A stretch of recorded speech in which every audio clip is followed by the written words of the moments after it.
This video is about economic growth and the economic cycle.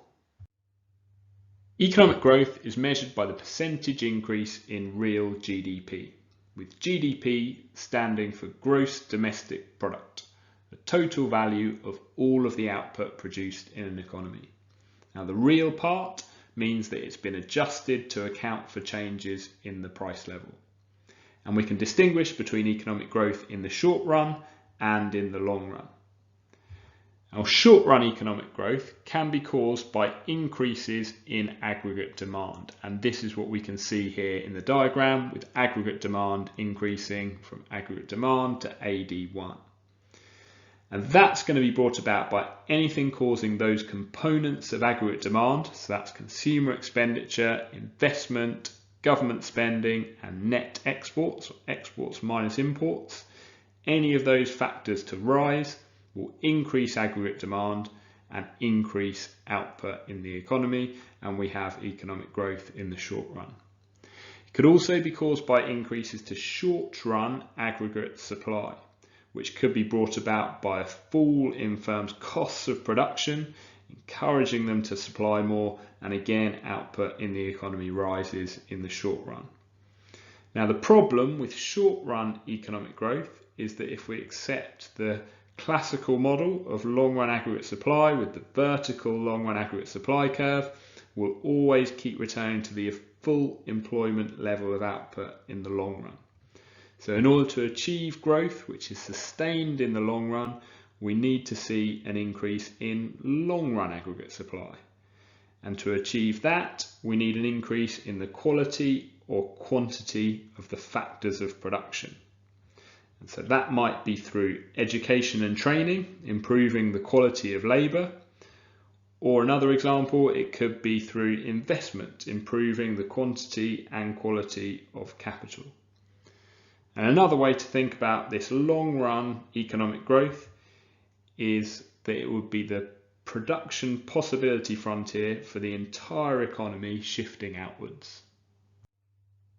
The economic cycle shows the pattern of GDP change over time, with this blue line on the diagram showing the actual or short-run growth.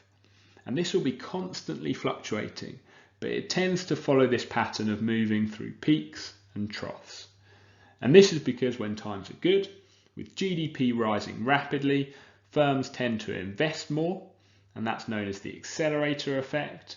And as these more injections come into the circular flow of income, the higher expenditure that results increases economic activity and output continues to rise even more rapidly. And that's known as the multiplier effect. But it only takes a slight shift in expectations for this whole process to shift into reverse, and the same happens on a downward slope towards recession. Now, running through that blue actual growth line, we have our trend or long-run growth rate, which follows a more straightforward upward path, as hopefully technology and so also productivity allow higher GDP over a longer time horizon.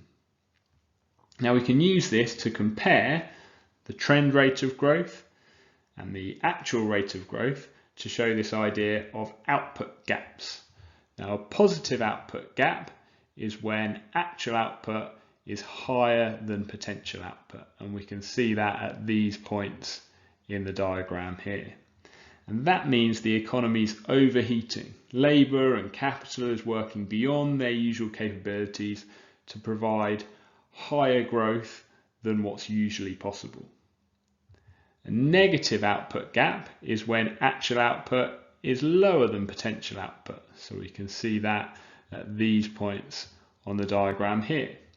That means that there are going to be underutilized resources in the economy. Firms might have spare capacity and would usually see a higher level of unemployment. We can split this economic cycle up into 4 key phases. The boom phase sees GDP growing rapidly. Spending and investment is high. There are more workers needed to produce the rapidly growing output. So unemployment's likely to fall, but inflation could be rising because of the demand pull pressures in the economy.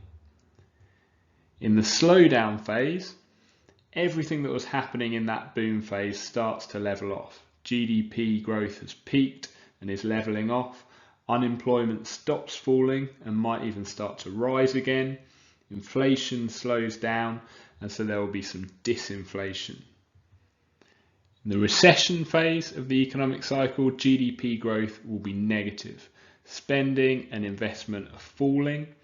Unemployment will be rising rapidly, and inflation will be very low, potentially even negative, so we might have a situation of deflation. And then finally we have the recovery phase, which is where GDP growth starts to pick up again, along with levels of spending and investment. Unemployment starts to come back down, and inflation might start to rise again, but from a relatively low level, before we move again to the next boom phase of the economic cycle.